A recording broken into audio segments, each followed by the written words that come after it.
Ya, Ya, itu dia. sampai saat ini ribuan warga masih tinggal di pengungsian yang Andrew deh. Betul. Dan ini masih membutuhkan banyak uluran tangan dan Ya, kepedulian banyak pihak. Dan kita ingin sekali bagaimana kondisi di sana benar-benar bisa pulih secepat betul, mungkin. betul. Dan ini juga sebetulnya menjadi pelajaran juga buat kita agar kita ini tidak hanya memikirkan diri sendiri, tapi kita juga Betul. harus peduli terhadap lingkungan Mhm, juga. Mungkin mhm. salah satunya selain curah hujan yang tinggi, das atau daerah aliran sungai ini juga bisa menjadi salah satu faktor untuk menimbulkan bencana. Dan untuk itu kita juga harus lebih melihat diri sendiri, apakah kita sudah mencintai alam dan menjaga lingkungan kita, agar setidaknya kalau curah hujannya tinggi atau Betul. ada cuaca yang sangat eh, masif begitu ya hujannya, kita juga bisa menanggulangi agar tidak terjadi banjir seperti di tempat-tempat yang tadi itu. Baik, dan ini juga perlu ada kesiapsiagaan Betul, juga, ada perlu juga ada kesiapsiagaan. edukasi dari pemerintah setempat mungkin untuk daerah-daerah yang memang potensial terjadi banjir ataupun musibah. Baik. Dan untuk membahas lebih lanjut, kita akan menghubungi salah satu narasumber kami dari BPBD Sulawesi Selatan. Namun Kita masih sampai saat ini menunggu masih sambungan menunggu. ya, Betul. menunggu sambungan. Dan kalau kita lihat tadi sinergi antara Yayasan Yayasan Buddha Buddha Seci Suci dengan dan Polri Polri juga. dan juga TNI ini juga sangat baik dan dilakukan juga selama masa pandemi. Dan kalau kita lihat bagaimana juga diperlukan kepedulian dari berbagai Betul. pihak juga, tidak Ya, hanya dari pemerintah, aparatur negara ataupun lembaga-lembaga sosial, tapi juga masyarakat sekitar paling tidak bisa ikut peduli juga ya. betul. Karena listrik saja di sana belum ada, dan tadi kita sempat menelpon ke Sulawesi Selatan, ternyata masih ada gangguan juga Masih banyak komunikasi. gangguan komunikasi dan ini kita juga masih menunggu sambungan ya Betul. dari sana. Tapi sebelum itu sambil menunggu kita saksikan dulu tayangan berikut ini. Apa yang Anda pikirkan ketika mendengar kata ampas teh? Barangkali banyak yang langsung membuang atau paling tidak menjadikannya sebagai masker wajah. Nah, berbeda dengan pria asal Medan bernama Randy Prayogi. Dengan tangan dinginnya, ia menyulap ampas teh menjadi sebuah karya yang memiliki nilai seni tinggi.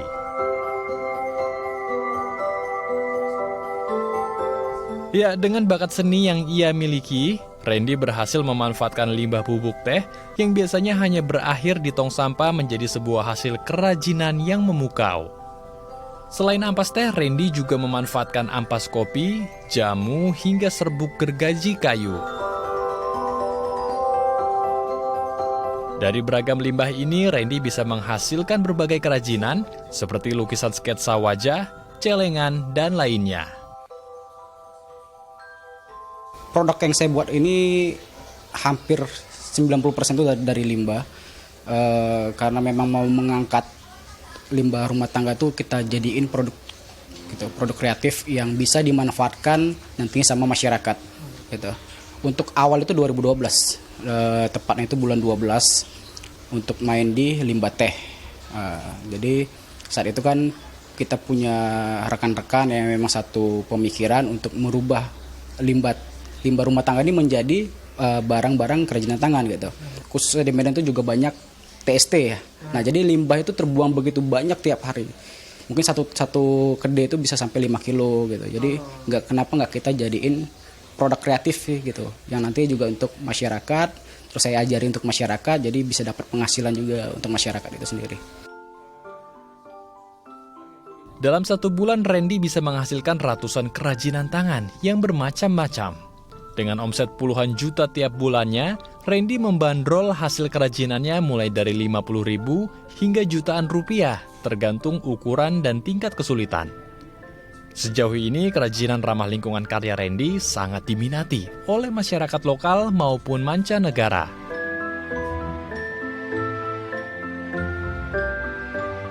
Selain fokus dengan bisnis kerajinan, Randy juga membuka kesempatan bagi siapa saja yang ingin belajar membuat kerajinan dari limbah secara gratis. Baik, itu tadi satu solusi sebenarnya bisa dilakukan untuk Betul. mengolah limbah dan bisa paling tidak meminimalisir kerusakan alam yang dilakukan oleh kita juga sebagai manusia. Baik. Kita langsung melanjutkan perbincangan kita dengan BPBD dari Sulawesi Selatan dengan Bapak Endro Yudo Waryono selaku Kepala Bidang Pencegahan dan Kesiapsiagaan BPBD Sulawesi Selatan.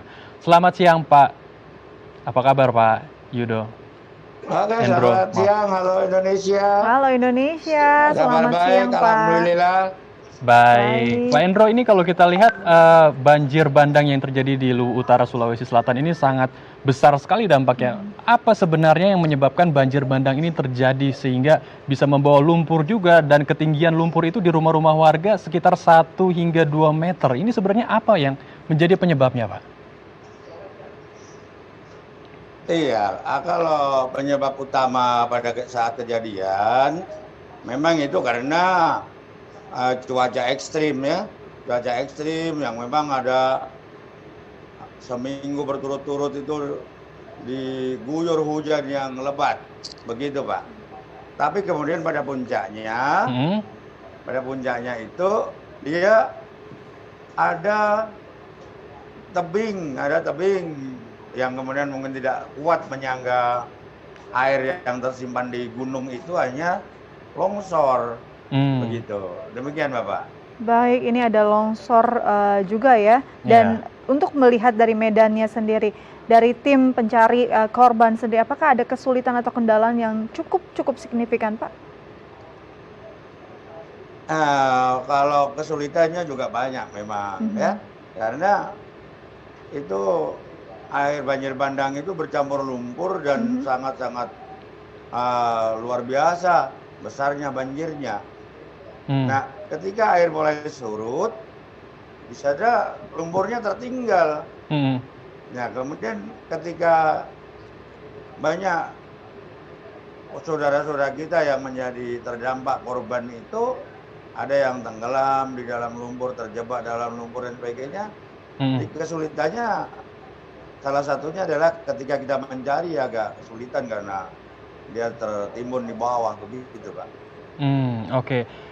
Kalau kita berbicara titik-titik yang sangat terdampak berat, Pak, ada di Masamba dan juga kalau tidak salah ada di Bae Bunta ya.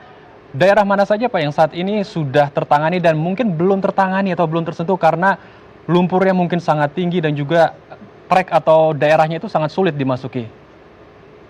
Dan bagaimana kondisi di sana, Pak? Baik. Jadi memang di sana ada halo? Halo? Iya, silakan, Ya, silakan dilanjutkan, Pak. Halo Bapak? Ya. Iya, silakan, Silakan Pak. dilanjutkan, Pak. Iya. Jadi di sana ada 6 titik kecamatan memang yang menjadi prioritas, karena 6 kecamatan ini yang memang menjadi terdampak yang besar gitu. Cuman sekarang ini ada, kalau kita kemudian kerucutkan lagi, yang lain-lain juga masih dalam penanganan. Cuman ada tiga titik kecamatan itu yang di Bae Bunta dan Masamba sudah Malangke tadi. Demikian Pak, 3 kecamatan itu. Baik. Terima kasih Pak untuk informasi yang sudah dibagi bersama Halo Indonesia. Semoga korban yang dicari semakin cepat ditemukan dan tidak ada kendala yang terlalu berarti. Selamat bertugas kembali, Pak. Oke, siap. Baik. Terima kasih. Ibu. Terima kasih kembali. Tetap tangguh. Ya.